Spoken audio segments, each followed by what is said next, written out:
Kajing bishar ki kot kisla jang ki Kyrtong ki bathep Kyrteng naga Bynta kan ki Elekshon MP ha Rajya Sabha kralong Bynta kasngi khandai tarik jeliu ha Assembly Secretariat.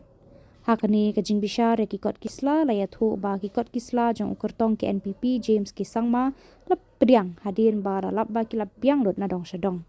Ya kajing bishar ki kot kisla lapet da returning officer badairu u secretary ke Meghalaya Legislative Assembly u Malthuls as Sangma.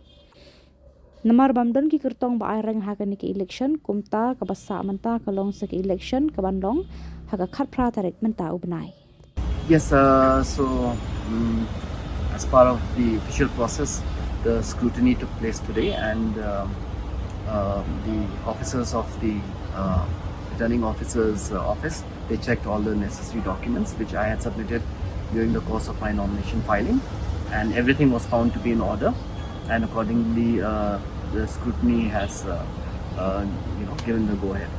There is a due process, and the next step would be the last date for withdrawing nominations, which is on the 11th. Yes. No, that is of course not something for me to comment on. That is the prerogative of the returning officer. No, not at all.